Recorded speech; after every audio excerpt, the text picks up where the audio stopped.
नमस्कार, जय जोहार। आप सभी का सीजी न्यूज हब चैनल में एक बार फिर से स्वागत है। छत्तीसगढ़ की रोजाना बड़ी खबरों को जानने के लिए इस चैनल को जरूर सब्सक्राइब करें, ताकि बिना किसी रुकावट के छत्तीसगढ़ की सारी बड़ी खबरें आप तक पहुंचा सके। जनगणना सर्वे में गलत जानकारी दी तो होगी जेल। आज की बड़ी खबर उन सभी नागरिकों के लिए है जिनके घर जल्द ही जनगणना सर्वे, सेंसस सर्वे की टीम पहुंचने वाली है। सरकार ने घर घर जाकर डेटा जुटाने का काम शुरू कर दिया है, लेकिन इस बार नियम बहुत सख्त है। अगर आपने सर्वे के दौरान जानबूझकर गलत जानकारी दी या तथ्यों को छुपाया, तो आपको जुर्माना या जेल की सजा भी हो सकती है। प्रशासन ने स्पष्ट किया है कि हर परिवार को अपनी सही जानकारी देना अनिवार्य है। सर्वे के दौरान इन बातों का रखें ध्यान। अपनी पहचान और परिवार के सदस्यों की सही संख्या बताएं। आधार कार्ड या अन्य सरकारी दस्तावेज तैयार रखें। सर्वे टीम के साथ सहयोग करें और किसी भी अफवाह से बचें। याद रखें, आपकी एक गलत जानकारी आपको बड़ी मुसीबत में डाल सकती है। बस्तर के मैदानों से गूंजेगी खेल क्रांति। दंतेवाड़ा प्रवास के दौरान सचिन तेंदुलकर ने स्थानीय बच्चों के साथ समय बिताया और उनकी प्रतिभा को देखकर कहा कि बस्तर में संसाधनों की कमी को दूर कर मैदानों का विस्तार किया जाएगा। सचिन ने कहा कि मैदान और बढ़ेंगे तो यहां के युवाओं की प्रतिभा दुनिया के सामने आएगी। सरकार दंतेवाड़ा और आसपास के क्षेत्रों में खेल सुविधाओं को आधुनिक बनाने का काम तेज करेगी। खेल क्रांति के जरिए नक्सल प्रभावित क्षेत्रों के युवाओं को मुख्यधारा से जोड़कर उन्हें राष्ट्रीय पहचान दिलाई जाएगी। दंतेवाड़ा की मिट्टी में बहुत दम है, बस इसे सही मंच और मैदान की जरूरत है। तेंदूपत्ता संग्रहण से 13 लाख परिवारों को रोजगार। वनवासी भाई बहनों के लिए सबसे बड़ी खुशखबरी।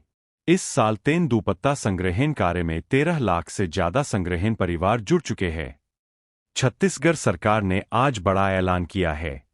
वन मंत्री केदार कश्यप ने बताया कि 2026 सीजन के लिए तेंदूपत्ता संग्रहण का काम पूरे जोर पर है। प्रदेश के 13,08,000 से ज्यादा परिवार इस काम से सीधे जुड़ चुके हैं। ये ज्यादातर बस्तर, सरगुजा, बिलासपुर संभाग के आदिवासी परिवार है। इनके लिए तेंदूपत्ता ही सबसे बड़ा सीजन रोजगार है। अप्रैल से मई के 45 दिन में ये परिवार साल भर की कमाई कर लेते हैं। इस साल सरकार ने तेंदूपत्ता का संग्रहण रेट 5,500 रुपये प्रति मानक बोरा तय किया है। एक मानक बोरे में 1,000 गड्डी होती है, यानी एक गड्डी का 5.50 रुपये मिल रहा है। सबसे बड़ी बात, पिछले साल का 235 करोड़ रुपए का बोनस भी इसी महीने संग्राहकों के खाते में डाला जा रहा है। सीएम साय ने कहा कि तेंदूपत्ता गरीबों की हरी सोना है। इसका एक एक रुपया संग्राहक के घर जाना चाहिए। सरकार ने क्या तैयारी की? तेंदूपत्ता तोड़ाई 15 अप्रैल से शुरू हो चुकी है। 10,39,000 मानक बोरा का लक्ष्य रखा गया है। इसके लिए 902 प्राथमिक लघु वनोपज समितियां और 12,000 फर चालू कर दिए गए हैं। हर फर पर पीने का पानी, छाव, मेडिकल किट की व्यवस्था की गई है। संग्राहकों को भुगतान अब सीधे बैंक खाते में डीबीटी से होगा। कोई बिचौलिया पैसा नहीं खा पाएगा। वन विभाग ने हेल्पलाइन नंबर 1800-233-7000 भी जारी किया है। 30 अप्रैल को छत्तीसगढ़ विधानसभा का एक दिन का विशेष सत्र। बड़ी खबर रायपुर से। छत्तीसगढ़ विधानसभा का एक दिन का विशेष सत्र 30 अप्रैल को बुलाया गया है। राज्यपाल ने अधिसूचना जारी कर दी है। महिला आरक्षण बिल पर होगा बड़ा हंगामा। विपक्ष के खिलाफ निंदा प्रस्ताव भी लाएगी सरकार। छत्तीसगढ़ विधानसभा सचिवालय ने आज 23 अप्रैल को अधिसूचना जारी की। इसके मुताबिक 30 अप्रैल 2026 मंगलवार को सुबह 11 बजे से विधानसभा का विशेष सत्र बुलाया गया है। ये सत्र सिर्फ एक दिन का होगा। राज्यपाल रमेन डेका के अनुमोदन के बाद ये अधिसूचना जारी हुई है। सभी विधायकों को सूचना भेज दी गई है। 90 विधायकों वाली विधानसभा में अब सियासी पारा चढ़ गया है।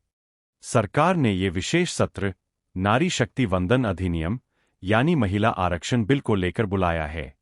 सीएम विष्णुदेव साय का कहना है कि केंद्र ने लोकसभा विधानसभा में महिलाओं को 33% आरक्षण दिया है, लेकिन छत्तीसगढ़ में विपक्ष इस पर राजनीति कर रहा है। इसलिए सरकार 30 अप्रैल को सदन में इस बिल के समर्थन में प्रस्ताव लाएगी और विपक्ष के रुख की निंदा करेगी।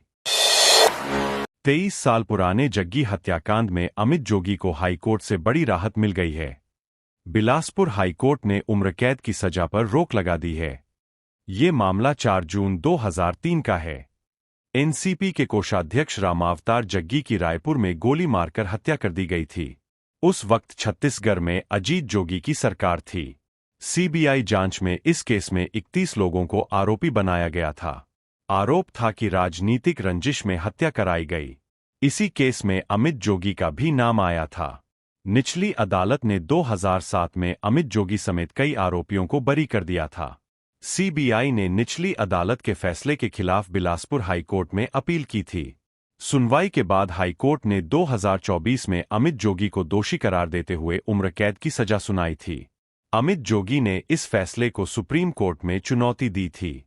साथ ही सजा पर रोक लगाने के लिए हाईकोर्ट में याचिका लगाई थी। 23 अप्रैल 2026 को बिलासपुर हाईकोर्ट ने सुनवाई करते हुए अमित जोगी की उम्र कैद की सजा पर रोक लगा दी है। यानी फिलहाल उन्हें जेल नहीं जाना पड़ेगा। हाईकोर्ट ने अपने आदेश में कहा कि सुप्रीम कोर्ट में अपील लंबित है। अंतिम फैसला आने तक सजा पर रोक लगाना न्याय संगत है। कोर्ट ने यह भी कहा कि अमित जोगी पिछले 23 साल से केस लड़ रहे हैं। ट्रायल के दौरान वो जमानत पर थे और कोई शर्त नहीं तोड़ी, इसलिए सजा को स्थगित किया जाता है। हालांकि उन्हें बिना अनुमति के देश से बाहर जाने पर रोक रहेगी। 1,20,000 से ज्यादा हितग्राहियों की ई-केवाईसी पूरी। महतारी वंदन योजना से जुड़ी सबसे बड़ी खबर। छत्तीसगढ़ की 1,20,000 से ज्यादा बहनों की ई-केवाईसी पूरी हो गई है। जिनका केवाईसी पेंडिंग था, उनके खाते में अब पैसा नहीं अटकेगा। महिला एवं बाल विकास विभाग ने आज 23 अप्रैल 2026 को बड़ा अपडेट दिया है। महतारी वंदन योजना के तहत प्रदेश में 1,20,350 हितग्राहियों की ई-केवाईसी का काम पूरा हो चुका है। ये वो महिलाएं थीं जिनका बैंक खाता आधार से लिंक नहीं था या फिंगर मैच नहीं हो रहा था। अप्रैल महीने में विशेष कैंप लगाकर इनका ई-केवाईसी कराया गया। अब इन्हें 1,000 रुपए की अगली किस्त बिना रुकावट मिलेगी। देवल भाटा गांव के 301 घरों में पहुंचा शुद्ध पेय जल। सरायपाली से बड़ी खबर। सरायपाली से आई सबसे अच्छी बीबीसी खबर।